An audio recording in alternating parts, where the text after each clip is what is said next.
is peddled by Pakistani state agencies. The claims that they have made about attacking and destroying various places, various military installations and facilities, as has been pointed out by my colleagues here this morning, are completely false. The claim about the Air Force station in Sirsa being destroyed, completely false, as you see. The claim about the Air Force station in Surat that being destroyed, completely false again, as you see. There's a claim that has been made that the S-400 base at Adampur was destroyed, completely false, once again.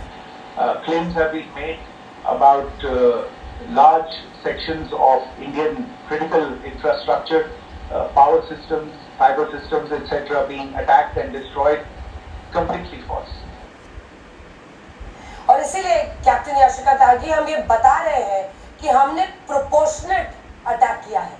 अगर उन्होंने भटिंडा से लेकर Srinagar airbase, और Srinagar airbase में तो आप सोचिए health centre, hospital, school, ऐसी जगहों पर वो हमले कर रहा है। पूरे पश्चिमी मोर्चे पर आप देखिए तो वो लगातार हमले कर रहा है अपने यूकैफ के जरिए। लॉन्ग रेंज वेपन इस्तेमाल कर रहा है, लॉइटरिंग म्यूनिशन जो है, ड्रोन्स, लड़ाकू विमान। और ऐसे में जब वो श्रीनगर एयरबेस पर हमला करता है, उसने उधमपुर, पठानकोट, आदमपुर, भुज, भटिंडा में जो कोशिशें की वो हमारे मिलिट्री जगहों पर थे, ठिकानों पर था।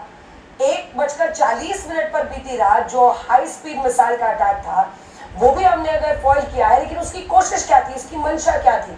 और ऐसे में हम प्रोपोर्शनेट अटैक कर रहे हैं। ये दुनिया भी जान ले कि भारत युद्ध नहीं चाहता है, लेकिन अगर इस तरह की कोशिश करोगे तो फिर प्रोपोर्शनेट और जबरदस्त। आप देखिए ना, उधर से बयान आने लगा है, जो हमने पहले चलाया था वो जरूर दिखाएगा। इशाक डार अभी से बयान दे रहा है वहां का मंत्री कि अगर भारत रुक जाए तो हम भी कुछ आगे नहीं करने पर सोचेंगे। दरअसल अब उनको भी समझ में आ रहा है कि एस्केलेशन करने पर उसका क्या हश्र होने वाला है। कैप्टन त्यागी। अंजना जी, मैं फौजी हूं, कारगिल की लड़ाई लड़ी है। मैंने 527 बहादुर जवानों की शहादत देखी है, परिवारों से मिली हूं। और भारतीय सेना का हर परिवार ये कहता है कि हमारे घर का प्यारा गया, हमें मंजूर है। लेकिन पाकिस्तान को मजा जरूर चखाना और ये बदला जरूर लेना। तो मेरे दिल की बात अगर आप पूछिए तो मेरे दिल की बात तो यही है कि एक आंख के बदले दोनों आंख और एक दांत के बदले पूरा जबड़ा। लेकिन भारत का जो रिस्पॉन्स, हम एक जिम्मेदार देश है और हमारा जो रिस्पॉन्स है वो बहुत संतुलित है, बहुत सतर्कतापूर्ण लिया गया है, एक एक कदम समझदारी और संयमता से। और इसीलिए इंटरनेशनल कम्युनिटी में हमारी बात की रिस्पेक्ट है और हमारे स्टैंड की रिस्पेक्ट है। ये चीज पाकिस्तान के नजरिए से देखी जाए तो ग्लोबली उनकी क्या स्टैंडिंग है, इसके बारे में जितना कम बोला जाए उतना शायद अपनी जबान को कम थकाएं हम पाकिस्तान के बारे में बोल के। हमको फोकस करना है अपने देश के ऊपर।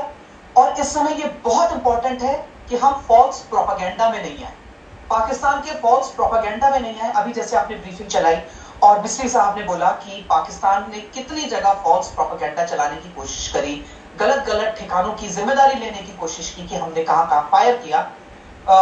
ये देश को समझ में रखना बहुत इंपॉर्टेंट है कि इंफॉर्मेशन वॉरफेयर, प्रोपेगेंडा वॉरफेयर, ये पाकिस्तान की एक स्ट्रेंथ है और हमें इस स्ट्रेंथ को अपनी वीकनेस नहीं बनने देना है।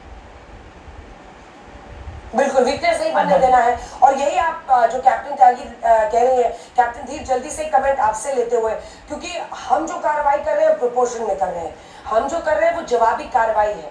हमें पहलगांव का जस्टिस लेना था, इसीलिए हमने उनके जो आतंकी ठिकाने हैं उस पर हमला किया।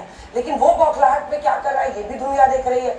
और इसकी सबसे बड़ी मतलब, अब इस पर क्या ही बात की जाए, कोई भी मंत्री अपने काउंटर पार्ट से बात करता है। शहबाज शरीफ से बात की थी मार्को रूबियो ने, अमेरिकी विदेश मंत्री ने, कुछ नहीं हुआ कर रहा, चलती नहीं है उसकी। रावलपिंडी तय करता है, मुनीर तय करता है। और इसीलिए फिर मुनीर को आज फोन किया है, एक आर्मी जनरल को, आर्मी चीफ को फोन करना पड़ा है अमेरिकी विदेश मंत्री को, जब एस जयशंकर से उनकी बात हुई है उसके बाद। जी अंजना जी, ये अगर आप देखें इनको, पाकिस्तानी फौज को, तो ये लड़ाई